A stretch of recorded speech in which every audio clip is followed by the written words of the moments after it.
Sorry, very sorry about that. I was on a call with another counselor about a different topic and just didn't look at my watch at the right time. Sorry about that. Are we all here and ready to go? Looks like we are. Okay. So, Christine, if you would, I've been trying to catch up on some work, and haven't looked at this agenda until I looked at it when it came out. But do we have any other action other than the work of the committee? I'm sorry, I'm just going to pull it up for you now, but just public forum and then the work of the committee on the ballot language. Let me share my screen so you can take a look.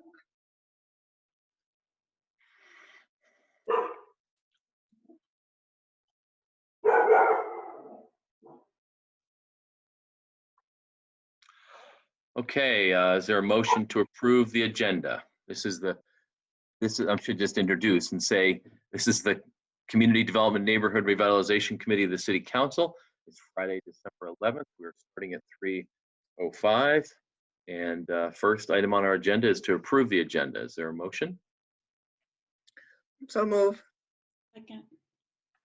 Any further discussion about the agenda? All in favor, please say aye. Aye. Aye. Okay, the agenda is approved. We will now go into public forum. And Christine, let us know if anyone has indicated desire to speak during public forum. I had one person sign up ahead of time, so if anyone else would like to speak, you can use the raise hand function or the chat function. First up is Tiki Archambault. Okay.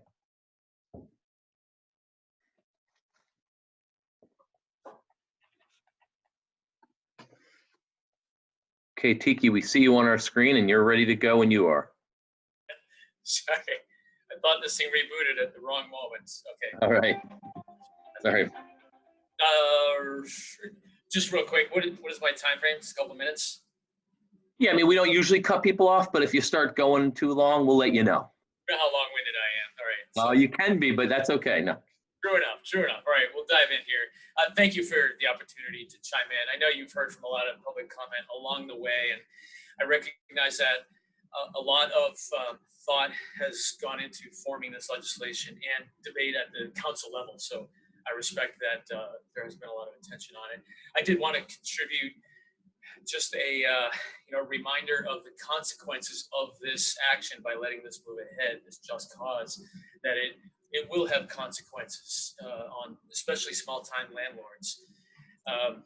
But maybe the best piece to focus on is what is promised by this, that it's almost viewed as, oh, well, if you have these problems, a small-time landlord, that you just do this. Just call the police and they'll take care of the drug situation. Or you just do this and then you can evict. So it's almost like the yada, yada, yada in Seinfeld, right? Like, okay, I got a problem, yada, yada, yada, and then they're gone. And life doesn't work that way, actually. That it actually is a little more complex and really hard to get rid of tenants, for example, who are dealing drugs and bringing down a whole neighborhood. It saps the energy out of a whole neighborhood, too. I've gone through this with a property of my own, and you feel helpless as a small-time landlord, and your best tool in your arsenal is this no cause. It helps you to just answer that question that, all right, at the end of the term or whatever it might be, we're done. You have to move on. I've had a domestic violence issue as well that I could address through no cause and can force change upon that would enable more options for the woman in that relationship to explore another path. So I'm gonna stop walking to get out of breath when I talk, but just cause, I think it has good intentions, and I think there are so many other tools we could do from a council level, such as we have code enforcement. They could be given more powers, for example. And we've seen them run up against walls with prior landlords who are, egregious violators of all of our codes. I hate to see those landlords. They give the rest of us a bad name. So let's give them teeth, right? Put liens against properties. Make it, we do with the noise ordinance with misdemeanor criminal penalties. Do the same thing for some landlords who are habitual offenders, right? Nope. So I apologize. That might be 2 minutes right there. So Thank you. is that what you're, all right, yeah. Thank you, Brian. I appreciate the opportunity. Thank you, Tiki. That's fine. If you have more, we'll give another chance, but we want to make sure to see if there's others to want to speak, because we do have a specific task we have to try and get through here. Thank you. Yeah, no, I want to respect your time. So I'll just call it right there. And there's plenty more to say, but I think you've heard a lot too. So thank you for it. Okay, Christine, we saw a hand go up or a request from Erhard. Yep, next we have Erhard, and then we'll move on to Tom Proctor. Okay, thank you.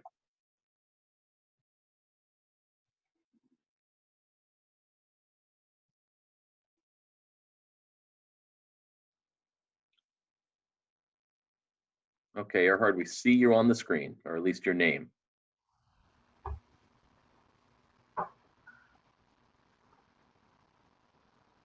Trying to get there, folks. We got you Always now. takes a moment. All right, here we are. Can you all hear me?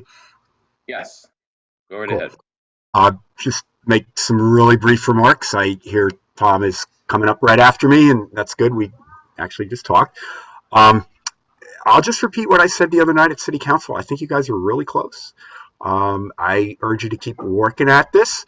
Happy to help in whatever way with, word crafting, wordsmithing. I know there's some real challenges because, city attorney has said that you'd be violating public meeting law if you didn't warn even a discussion between 2 out of 3 of you. So I know it's been difficult to come to agreement as a result. I think there's been some maybe some miscommunications as a result. But I think y'all are close. I support this as a both a small-time landlord and as a long-time housing advocate. Continue to support Just Cause like I did 30 years ago, and continue to support reasonable exemptions and reasonable mitigation measures that would be worked out by ordinance. So hope you can come to agreement at least substantively today, and maybe have the weekend to work out any any language differences and pass this with a strong majority from the City Council on Monday. So that's my 2 cents. Happy to help in whatever way I can. Thanks.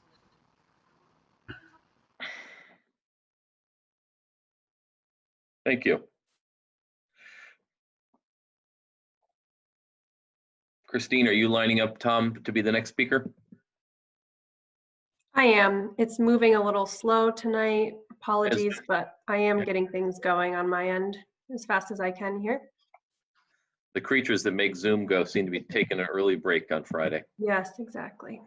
He should be joining any second.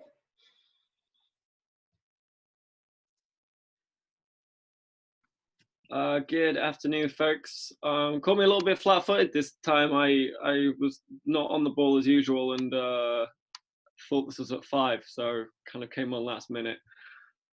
I don't think there's really much more to say. I just hope that we do come to agreement today. I do feel this is going to be marred with miscommunication. I know issues have happened because of open meeting law, which has meant it's been really difficult to kind of like outside the times of like CDNR coming to come to common ground. But I do think we're close. I think the coalition is pretty solidly behind this, depending on what comes out of this meeting.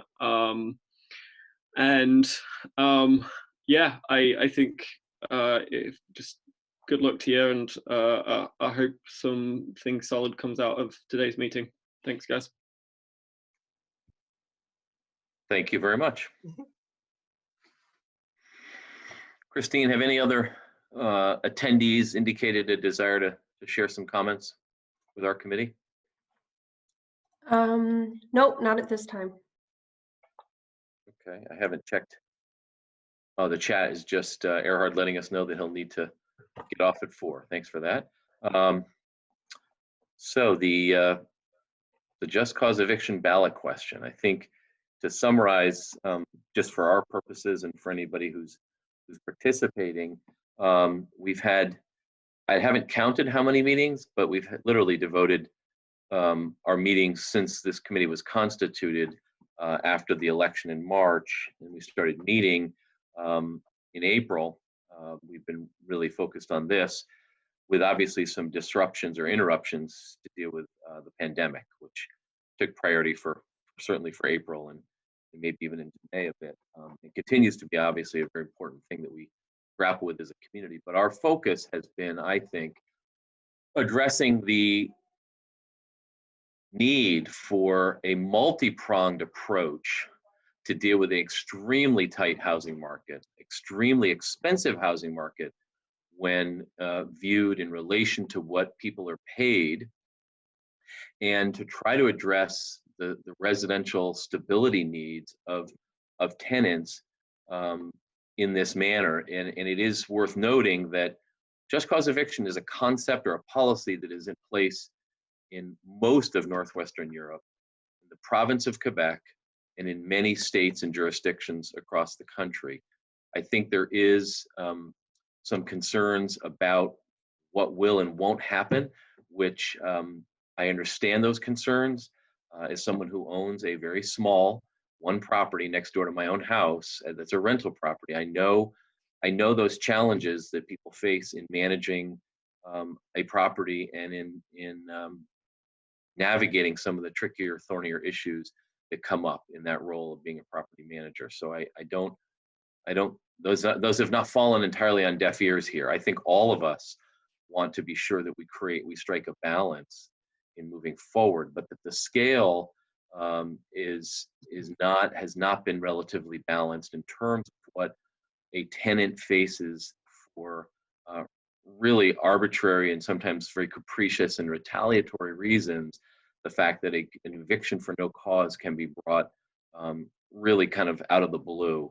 And although we hear most people say that never happens, it happens. And Legal Aid has told us that it happens. And what we don't have is the data documenting how many people just leave because they are asked to and told to, and that wouldn't show up in any of our data. So the fear of retaliation, the fear of discriminatory actions to sort of get back at a tenant for whatever the issue is, fill in the blank, a disagreement in the parking lot, parking in a space that doesn't belong to them, or an issue that to many of us seems trivial, but in some cases is used as a justification for terminating someone's tenancy. This is where I think we get into, I believe, the question about what is the proper role of government in terms of regulating something so important as housing, and whether we believe that the role of government is to protect people who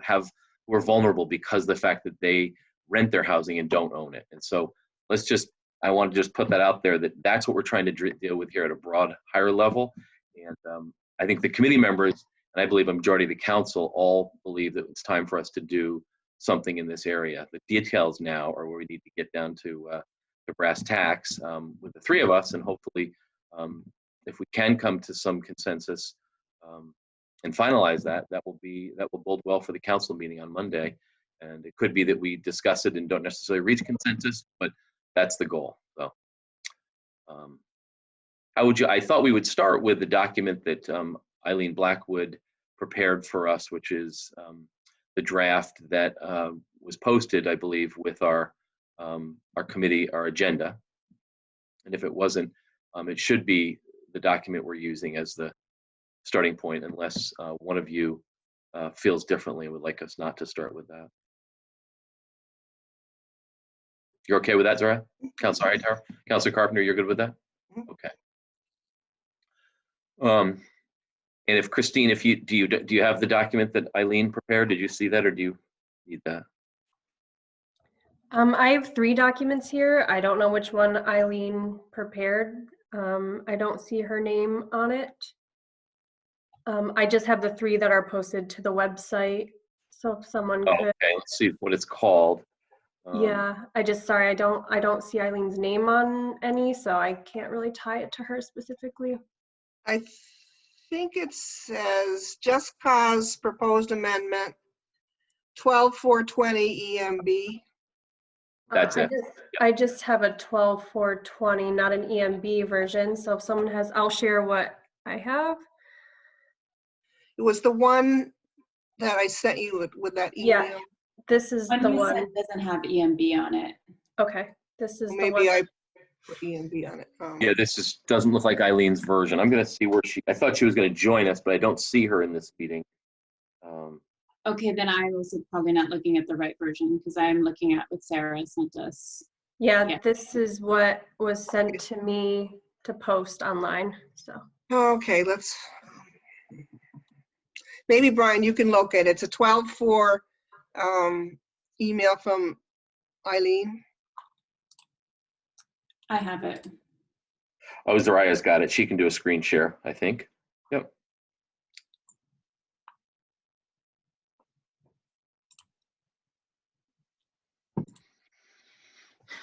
Well, there's Eileen right there. Perfect.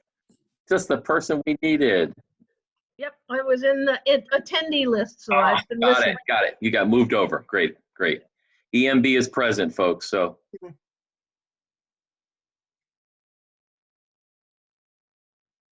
you need to have screen share enabled, Zariah, to do that? I have it. Sorry, it was just. Okay. Oh, Okay. no, just kidding. Host disabled participant screen sharing. Yeah, if Christine, if you could enable Zariah to put that document up, that would be Yep. super She helpful. Thank you. she should be able to. Now.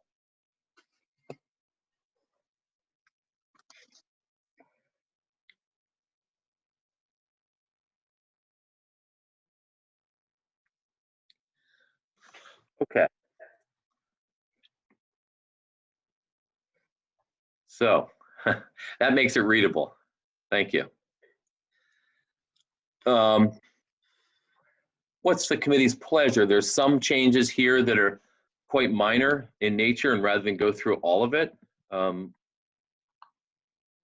would you like to take the part that perhaps presents the most challenge? Yeah, there's a quick question for me just here on this D, Yeah. because that was something I had asked Eileen about and she added it back in, but I'm not crazy about the language and I don't feel like it does what Sarah wanted it to do, so I'm not sure why we're adding it. So I guess I'd like to get clarification around that. All right, so just for clarification, this is what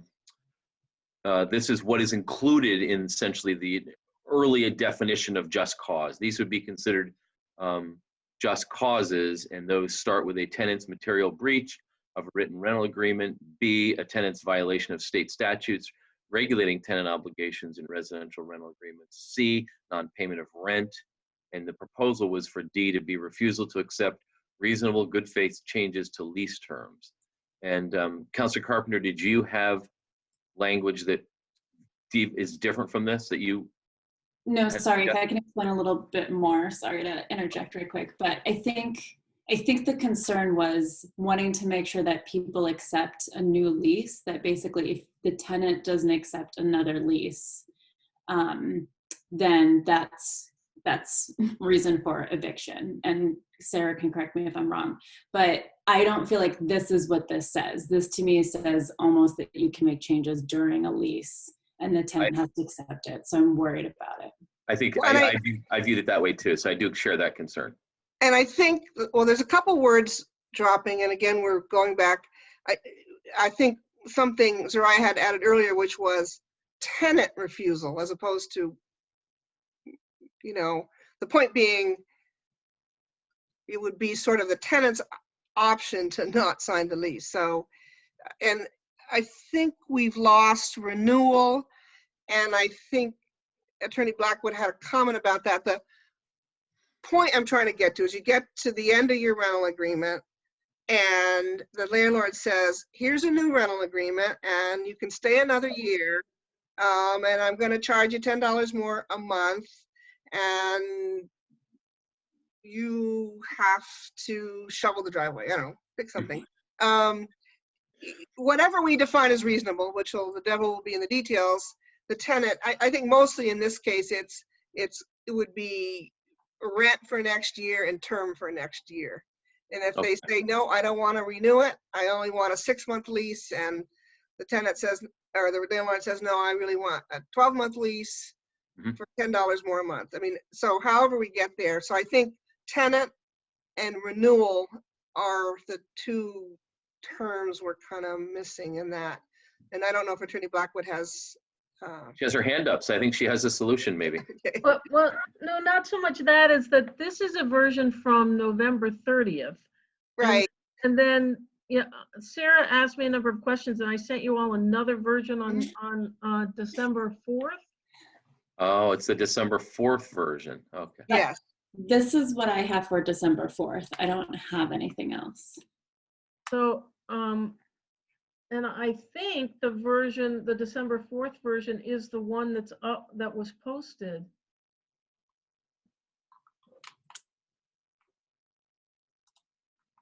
On Board Docs. So if you go back to that one, That was the one that, Christine, you had that, you saw it earlier. If you could call that up on the screen. Yeah, sure.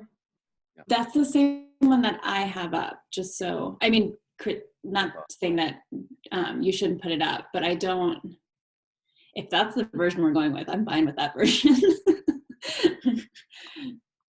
Is this the version? This is a 12.4 with all the track It changes. does have a few extra words in it on that paragraph, by the way. It does say a tenant's failure to accept reasonable Yep. good faith lease renewal term. So that does cover it, I think. I don't think that, I still don't feel like that gets at, oh, yeah, it does. Renewal, because the word renewal is there, right? Yep. Yeah, somebody asked, and I had to look carefully. If you can make the font just a little, I think that's readable there, I think. So I thought we had agreed to that, and those words are fine with me. The only question I had, which didn't come up, but it says lease renewal, and this is an Eileen question. Should it actually say rental agreement? Because what if it's not a written lease? You know.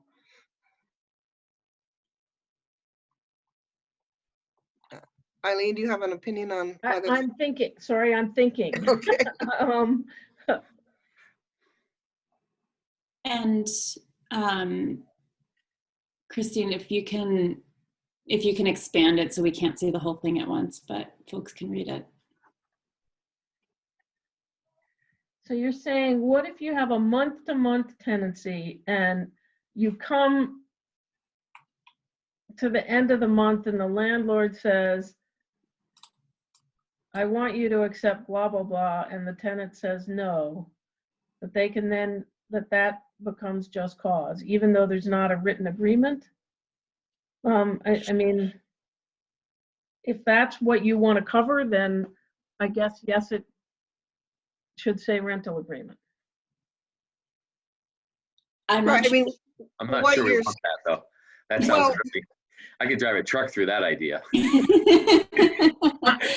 We'll have no more leases. And That people down in my voice. Exactly. That's what I heard you saying, too. well, the point being more here is you're on a month to month, and the landlord says in 90 days from now or 60 days from now, your rent's going to go up $10 a month. And changes some condition of your agreement, whatever it be. And the tenant says, no, I don't want to do that. So I guess it's, how do we accomplish I that?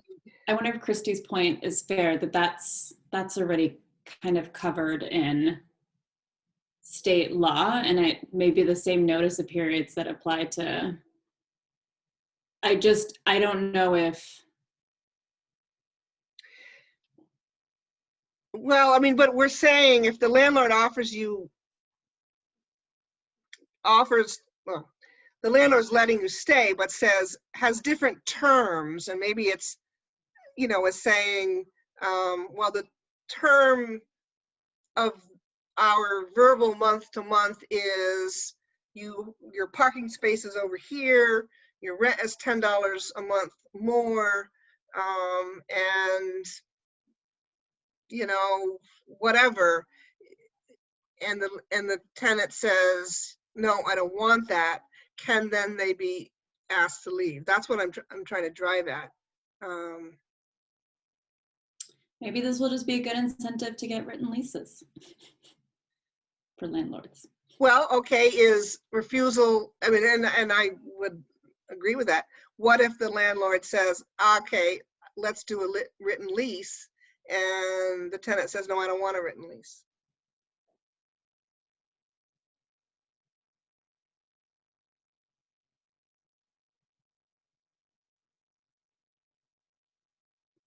To be clear, I think these are policy questions for you all to answer, not No, me. but I think, Eileen, we're asking the words I'm asking the words to reflect that circumstance. So I mean, I personally, another whole piece of work for this committee is to recommend a model lease, but let's assume we do, and the landlord comes to the month-to-month tenant and says, I've decided that I'd like to have everybody have a lease. Do these words allow, and the tenant says, no, I don't really want a written lease. Would these words allow us or allow the property owner to then say, well, if you don't want a written lease, you may have to leave? I mean, that's sort of, I'm looking for those words. So the answer is no. These words would not include that. Okay. These words are limited to, there's a lease agreement. Okay. But if you said rental agreement, would that be, or So you said written or oral? I mean, I think a good compromise might be, because I don't know that I want to say, like, you can just verbally say something different, and Yeah. if the tenant doesn't agree to it, you get evicted. That seems well, problematic to me. One second. I think if we wanted to take some time to think about it, to add a clause that says, you know, like good faith lease renewal, or like a first time written lease, I think we can add, I think we're in agreement in terms of the intent, so I think we can probably get to those words between today and council, because it sounds like we all have the same intent. So if we don't want to wordsmith right now, I think then maybe it is good to jump to the next paragraph, but understanding we're all saying either the tenant needs to accept on lease renewal, potentially new terms, or if there's no written lease, then the landlord has that option of switching to a written. So how about if I added, or a first time offer of a reasonable lease? Something like that. Yep. Where would that go, Eileen? Right after, so it would say, D would read, a tenant's failure to accept reasonable good faith lease renewal terms, or a first time offer of maybe it's of reasonable lease terms. I was going to suggest a tenant's failure to accept reasonable good faith rental agreement renewals offered in writing. So if the landlord sends you a letter and says, here's, and that's a little, maybe that's a lease. So if that's interpreted as a lease, that's fine too, I guess. I mean, if all they do is send you a letter and saying your rent is $10 more a month in writing, not oral, or any, you know.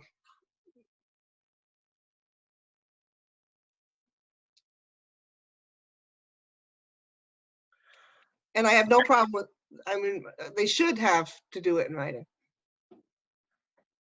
Yeah. And it might be as simple as the landlord says, this is a month-to-month arrangement. You can leave with only giving me 30 days notice, but while you're here.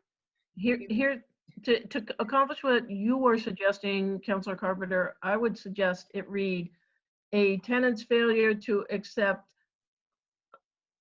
written reasonable good faith renewal terms. Okay. That would do it. I think that would do it. Mm-hmm. Great. Thank you, Eileen. Okay. Okay. All right. First paragraph out of 8 to view. No. All right. Are we done with paragraphs 1 and 2? I think 1 we agreed on a while ago, so that's good. Yep. Good. We're now good with 2. Paragraph 3, there's a strike through or not? Let's see. Yeah, we got such ordinance may also exclude from just cause the expiration of a rental agreement as sole grounds for termination of tenancy. In addition to the exemptions in Chapter 137 of Title IX, the ordinance may exempt, may, Shall or nothing. Wait, there- I can read it right quick, Brian, Yeah, because I have the thank you. changes accepted if you want Yeah. me to. that'd be great, Zara, if you would. Such ordinance may exclude from just cause the expiration of a rental agreement as sole grounds for termination of tenancy. In addition to the exemptions in Chapter 137 of Title IX, the ordinance may exempt from some or all of its provisions properties such as but not limited to. I see this. And the original version, there's two gut pieces that I think we're talking about. One is, will this be may or will this be shall? And there was an interim version that had been proposed about reasonable exemptions would include. So there's may, shall, or would. And a question for Attorney Blackwood is, how does would read? And for me, the gut is making sure that property owners know that there will be some exemption from the previous clause, termination of rental agreement, if they're owner occupied, if they're a sublet, being withdrawn from the market, in need of substantial renovations. And then the other area we've had a lot of discussion around is the ability for the owner and immediate family to move in. Mhm.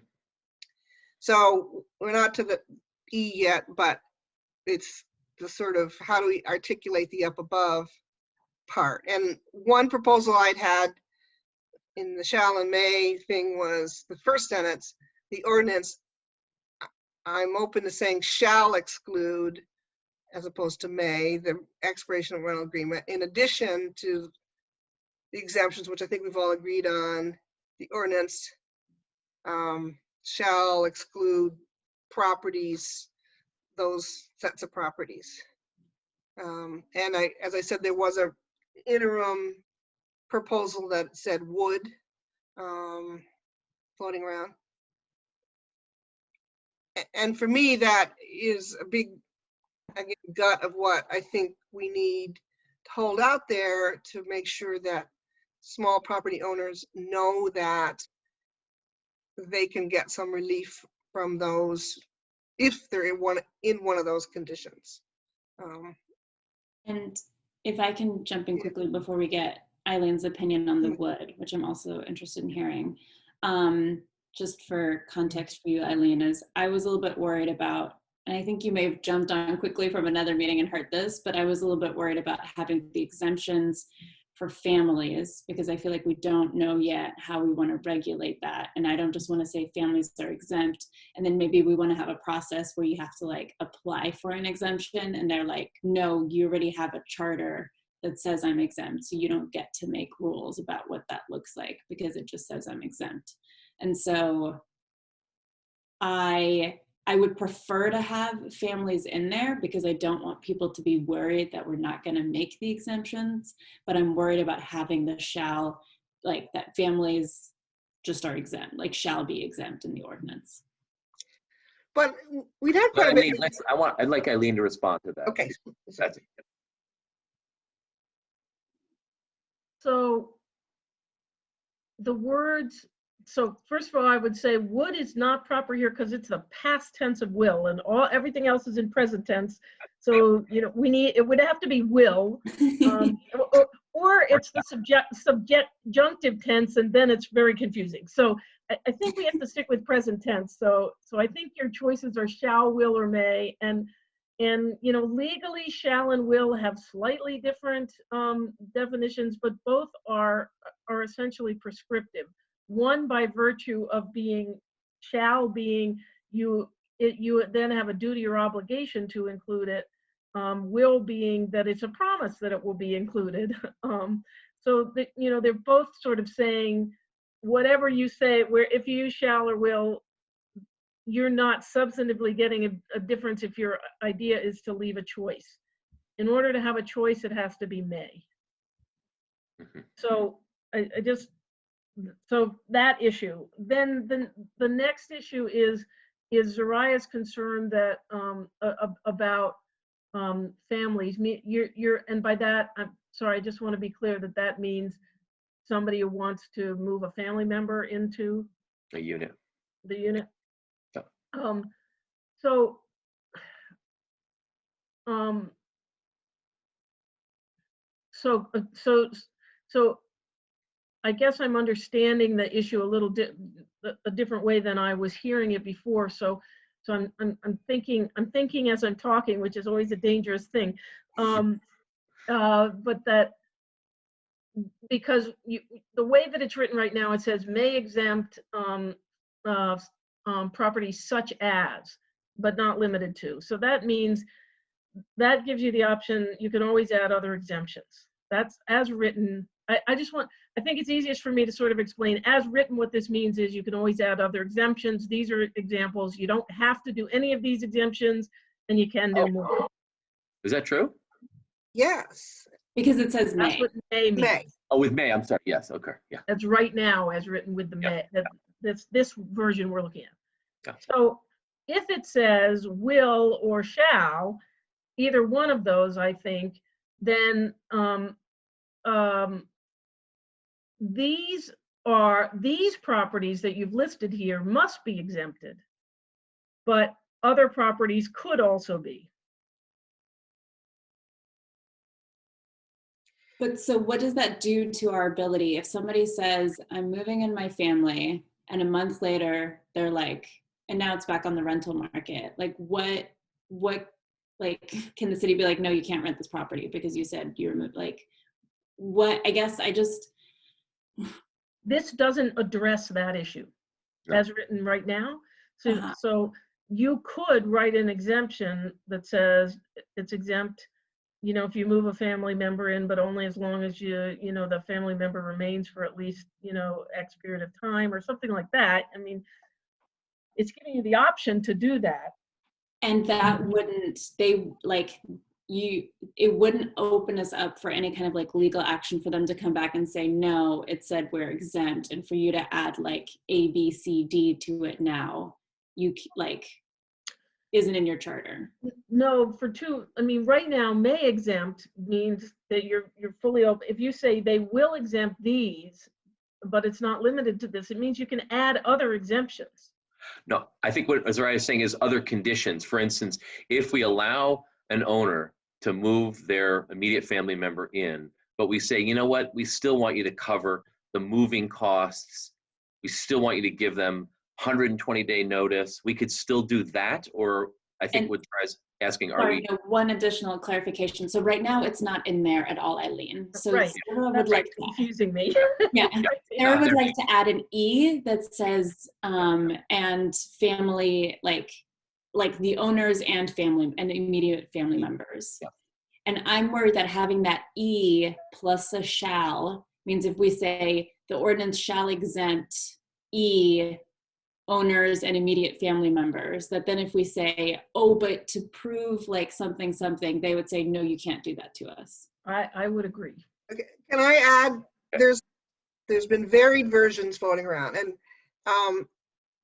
for E, and a couple of the key words in the varied versions were owner may and immediate family may move in, and I think one version had certifies that it's, and then another version had as primary residence, and then a third version move in with conditions that prevent abuse or something like that. So I'm trying to get to, are there words that can be added with the intent of saying it's, you know, it's got to be a primary residence, you've got to certify it's your residence, and we are allowed to put conditions on to make sure it's your primary residence. Down below, we've already agreed that throughout the ordinance, we can add adequate notice and relocation. And I read that to mean to any of these circumstances, but with the family one in particular, Zariah's worried about abuse, so the words primary residence, maybe certification, and maybe with conditions that prevent abuse would get us to having able to have the ability to be clear, and maybe, I don't know what that all looks like, but is that making sense? And that was a Yeah, term that, let me just ask Eileen though, Sarah, if you've looked at that paragraph, such ordinance may include provisions that mitigate, does that then address the concern that Councilor Hightower raised about this new clause E, not giving us any latitude to do a quid pro quo, which is, sure, you can move in or have your immediate family members move in, but we're going to actually require a notice that's longer than normal and reasonable relocation. that was my impression of why we added that, but I just need Eileen to tell us if she views it that way. We would need to add something to be clear.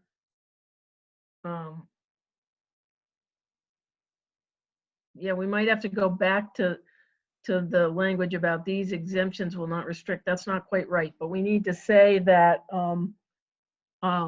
that these mitigating provisions, that even for exempt properties, they can be required to meet mitigating impacts. The problem is then they're not really exempt from operation of the ordinance. That's what Councilor Hightower has been saying. I Yeah, mean, that's it. if you look at the version I came up, which is I said, Can Yeah, I go finish ahead. a thought? Sorry, before you do that. Actually, because all right, so here's what we have now. In addition to the exemptions, the ordinance. You could speak right into your mic, Eileen. I'm in that third paragraph. In Okay. addition to the exemptions in Chapter 137 of Title IX, the ordinance may exempt from some or all of its provisions.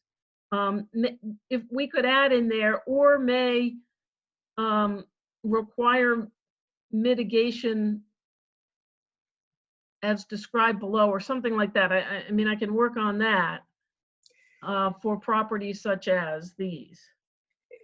for me, it's very critical that we're sticking with the shall. It's not a may, and then that changes the way the sentence reads. If it's, I want, and I think property owners want assurance that related to the provision of lease expiration as a sole terms for tenancy, or termination of tenancy, they will have some relief. So if I own a piece of property and I decide I want to move back in under conditions, adequate notice, I will have the ability to move myself back in. That's what we're trying to get to. I feel like I've said this a million times in a million different ways, but I think, one, I'm happy to pass along with the resolution just a statement saying that that is the council's intent. I just feel like we're doing a lot of gymnastics to put something into this that is only going to not help the city. Like, this isn't in the best interest of the city. And so for us to like maneuver and try to do all these things to do something that is against the best interest of the city and our ability to regulate doesn't make a lot of sense to me. We all agree that these are all like things that we want people to get relief from. And I think the may signals that intent. And that's the reason I would rather have the may and keep the family in, because it is our intent to have these as exemptions. But I don't hear that clearly as people's intent. And in fact, I hear it more less. If I'm a property owner and I buy a duplex or a triplex and I rent it out for 4 or 5 years and my plan is to move in there when I downsize, I want to know that I can do that. And I just had a specific request today from a constituent who is going to add an apartment to his house. And, you know, he wants to know if he rents it out to the public for a while, can he move his mother in there later? I mean, I don't think that's an unfair thing to, you know, to allow a property owner to know. I have another neighbor who rents out a house that they formerly lived in, and the intent is that her son will move there when he goes to UVM. I don't think the ability to plan on that in your real estate acquisition is unfair at all. I'm happy with reasonable good faith certifying with conditions that prohibit abuse or prevent abuse added to that sentence in some fashion. But I don't think it's unfair to let a property owner know that when I buy this at some future point, I can move in there if I need to or want to as a primary residence. That I've certified to with conditions. I want to hear from Brian, but I don't disagree with you on we want to let property owners know that we intend to exempt these, because we do.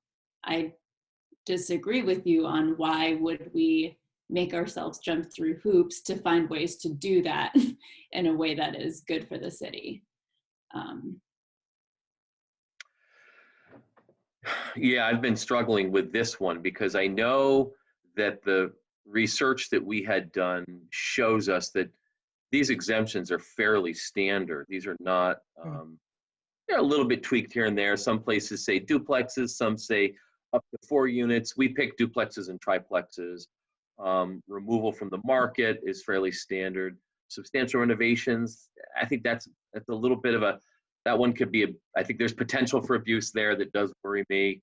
But I understand why it's there. I want us to be clear that what we're trying to do is thread a needle that gives enough specificity to the voters to know what our legislative intent is so they can vote accordingly, and then gives us the ability as a city to create the local policy, which is the ordinance where we would get into this level of detail. And so I still struggle with that because we held a few meetings in the summer where we talked about why we were taking this broad sort of more charter change approach and not trying to work out all the details of the ordinance first. And I thought that was a good discussion. And I think it led to a pretty clear understanding of what's the best way to proceed, recognizing that we don't want to leave it up to people to misrepresent, misunderstand, or misinterpret what's being intended. But once we started putting in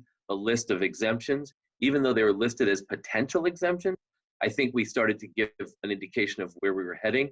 And then what I've heard from some constituents and from Councilor Carpenter is we have to be very specific and say we shall and we will do these. And that, I think, that's just where we're struggling. That's where I struggle. And I still think that the May is really the best way to give us as local elected leaders the ability to make the best policy based on, it'll be a long process. If we're lucky, the legislature deals with this in 21. I would not be surprised if they don't deal with it till 22, because this is not simple. This is not like changing the speed limit. Like, that's easy.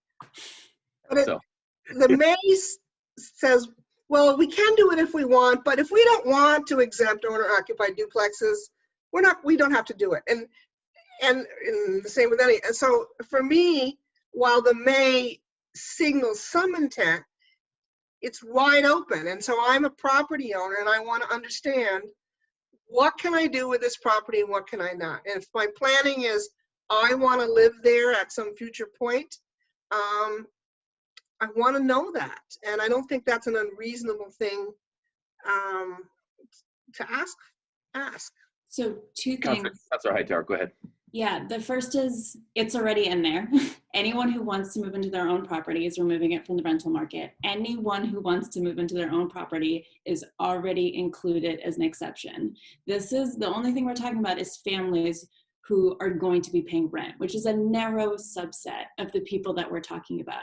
Anyone who wants to move in is already included. And so if you want to throw shall on it without the E, I've already agreed to that. I've said I can do that. That is something that that is a compromise.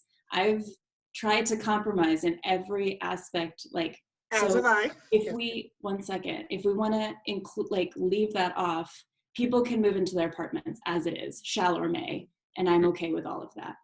The second thing is, it kills me that we're fighting over this shall that's for landlords specifically. Nobody's talking about the fact that, and which I've brought up many times, why aren't we putting shall on all the tenant protections? Why aren't we putting shall on may exclude from just cause?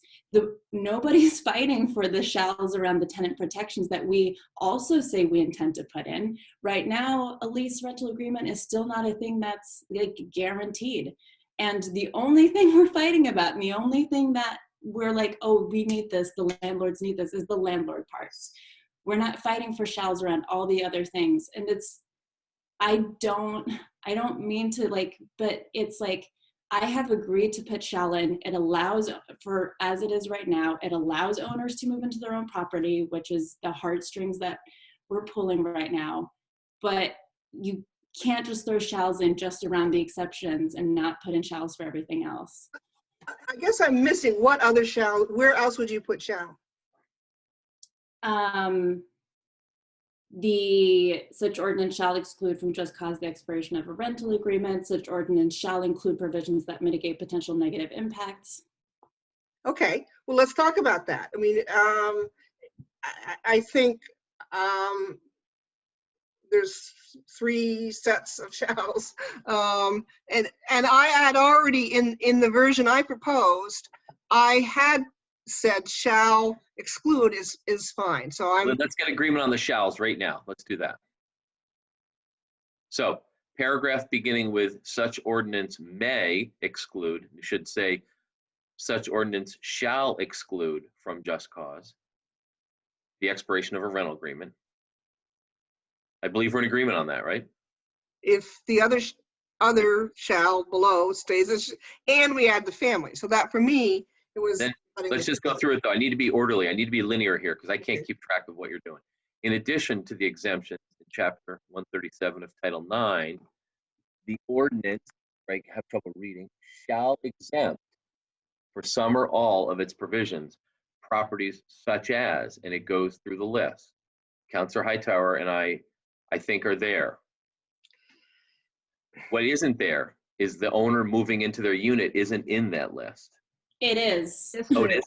It is in, not the owner, the family, but withdrawing from the rental market is the owner. Oh, I see. It's the same as the owner moving in. Okay. Well, I need to have a discussion on that in a minute, but could you go back on what you said, Brian? Because in addition to the exemptions, then.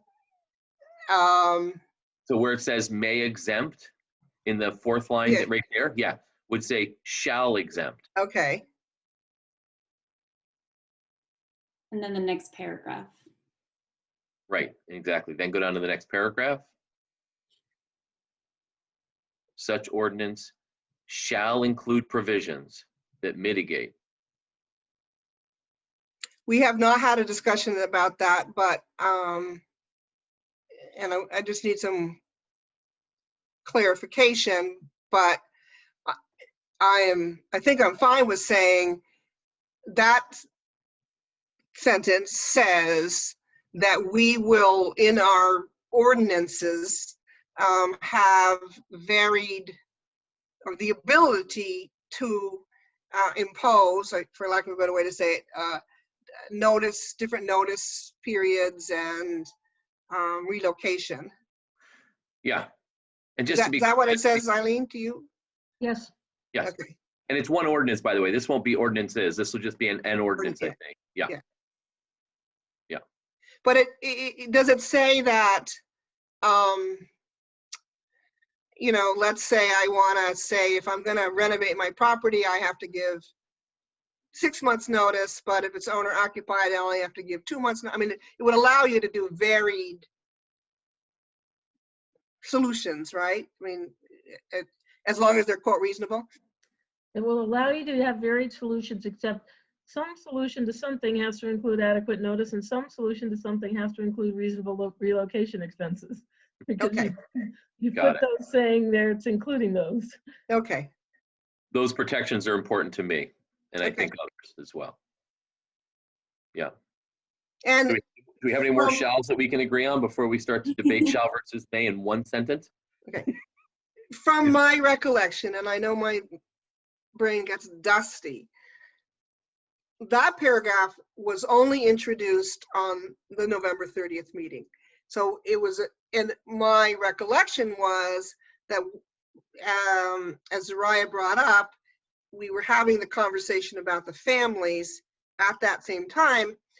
And Zariah said, well, if we're going to let the families in, I want to make sure that there's the possibility of relocation. That was sort of how I remembered it. I will say that removing from the rental market could include that. And I've written so many versions. I had a version that said something like remove from the rental market, including allowing a family and family member to move in. So I don't mind combining it, but I think we have, what? I would also be okay with that. Eileen, does that get us? You're going to have to say it again. Yeah, what sentence? The problem is I can't go back to my, when I'm on screen share, I can't look at my other. Well, we're just looking at the one we're all looking at, though. Let's stick with that one. What sentence Well, do you change? I had a note to myself and I'm so. You don't use Post-its anymore. You got to use Post-its. I know. I wrote a sentence that, Is it the sentence that you sent me before? well, I don't know. Let's see. The sentence I wrote before was, no, it isn't. But I want to read it because she has a good one she wants to read to us. Earhart Monk, are you still on the call here? He's been chiming in, so I think he's there. It was in some notes I put on the bottom of something, but I just don't know how to get to, I can't get to my notes. So I know Earhart had to leave at 4. I also I thought we were meeting from 3 to 4. Yeah, we were. Yeah. Okay. Well, And- let's go. The note I had myself, rather than E, you could say, add to C, those being withdrawn from the rental market, including properties to be occupied by an owner and immediate family member as a primary residence, or something like that. Councilor Hightower. Yeah, so 1, I would be okay with that. Okay. And then 2, the other thing that I would say is I feel like here we at least have enough of a version that we agree with. And if we want to have some, I don't feel like we're going to agree, but if we want to have, if I'm okay with what Sarah just said, and I would be happy to put that forward because I feel like it still allows us to regulate based on like the amount of time it goes off the rental market and stuff like that. Yeah. If there's a different version, I feel like we're just going to have to vote on that specific sentence. Can't now. I'm seeing. I have agree. one. Yeah. I have one thing I think, Zariah, to go to what you're just saying, which is I would like to add in that sentence where it says shall exempt from some or all of its provisions, subject to mitigation provisions, property such as. I like Because that. I think is what's going to let you then Link do it what to you're the next, talking about. yeah, link it to the next paragraph. I like that. Yep. Thank you. Did we agree on final language? We're close. I think we're very close because Azariah and I are both okay with what we just did, Sarah, with being withdrawn from the market, rental market, and that additional language. Would that satisfy your desire to put that in? Is that enough? I believe so, and I'll ask Eileen again. I mean, the point is, if I want to move back in, or my family member, and I originally had it as a separate E because I wasn't sure that was technically withdrawing it from the rental market. It is if you occupy it, but if you decide to rent it to your son, but as long as we add that sentence back on, and it's, if you interpret market to being the free market as opposed to the family market, I think with that tag on at the end, we get there, but I'm. But let me read you what I have for this middle paragraph. Okay. Such ordinance shall exclude from just cause the expiration of a rental agreement as sole grounds for termination of tenancy. In addition to the exemptions in Chapter 137 of Title IX, the ordinance shall exempt from some or all of its provisions, subject to mitigation provisions, properties such as, but not limited to, the current A, the current B, C, those being withdrawn from the rental market, comma, including properties to be occupied by the owner or an immediate family member. And then D, those, and D, those in need of substantial renovations. Blah, blah, blah. The one thing you had missing was as permanent resident or something. Sarah had that as a permanent residence. Right, Sarah, at the end of, I mean, I had offered that, yes.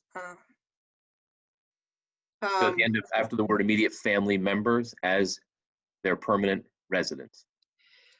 I think a permanent resident, because I think one circumstance you have are people that they have a summer camp or a winter Florida, so I'll resident. The point being, it's just not, Primary. you gotta residence, live in there. not you know. permanent. That was it, primary, you got it, that was it. Yeah, primary residence, right? That was it. Thank you. That makes more sense. Okay, so including properties to be occupied by the owner or an immediate family member as a primary residence. Yes. Are we 99% of the way there now? I can't move my, the other paragraph down below, which we didn't give a lot of conversation to, and we added on the November 30th meeting, I'm fine with, and that was the one I just was looking, if that turns to shall as opposed to may, my question, and I think Eileen clarified it, it still allows us to have variability, like we might tack a 30-day notice onto one condition and a 90 to another. I mean, is that accurate? Or do we have, are we obligated to do all of that for every exemption? Here's what I'm saying, what the language that is before you says. Such ordinance shall include provisions that mitigate potential negative impacts on tenants and property owners, including but not limited to requirements of adequate notice and reasonable relocation expenses that provide for a reasonable probationary period after initial occupancy. There is no second shall in there in the way that I've rewritten it. I think that's okay. And that limit, blah, blah, blah. I don't think jumping right into provide for a reasonable probationary period is correct English. I think we're missing those two sentences. Those are two different clauses really, aren't they? They are. Yeah. Oh, okay. All right, sorry. Would be It might be helpful to have ABCs there too. right. Yeah, Being why don't I do that? Because I think it is, they're all that clauses. That's what it So, needs. How Yep. about that? So provisions that, actually, maybe I'll take out some of the that. So that A, mitigate potential negative impacts, but not limited to adequate notice and reasonable relocation. B, provide for a reasonable probationary period. And C, limit unreasonable rent increases. Yep. Yes. Okay. Well, it took us slightly more than, actually just an hour because we started at 3:05. I have one more question, but I think it was answered. So this is going back up to the exemptions in 137, Title 9, which is mostly things like hospitals and dormitories. But you had not limited to in that, am I right? I just want to make sure that. Yes, it's not Okay, limited because there was a question about things like, to nursing homes and yeah. well, they'll specialize like social service kind of housing, which is, I want to make sure we could exempt if we choose to, Sure. like And sober housing or. those are already treated differently in landlord-tenant law, I would say. Many of them are. Well, some are and some aren't. That's Some probably. are, some aren't. And I would note that actually we do have different notice requirements in city ordinance today and in state law for tenants who are, being displaced when a rental property is being converted to condominiums. Right. We have very different notices. And so there is a precedent for that, both in local ordinance and in state law. We give elderly and disabled tenants 4 years notice when their unit is going to be turned to a condo. Yeah. Because we didn't want it to happen. So we're like, we're going to make this really hard. Yep.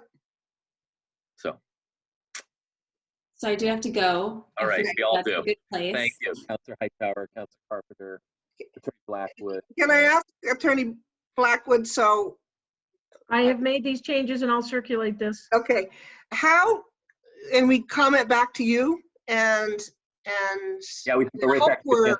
other than a few little grammar things, we're Let's pretty agree not darn to close. do too much wordsmithing over the weekend. Yes, Give Eileen a weekend. okay. She may not get one. She's got a lot of charter changes. Woo. Well, she'd probably like to get rid of this one. All right. It'd be nice to have like one of them get pinned down, right? We're pretty pinned down, I think. Annie, is there a motion to adjourn? I see Councilor Carpenter affirming with her head nodding a Yes, little bit. okay. Motion to adjourn. Motion to Great. adjourn. Great. All in favor? I think the ayes have it. We're done. Okay, Very much. Thank you, members of the public, for joining us tonight. I hope everybody has a good weekend. thank you. Thank you.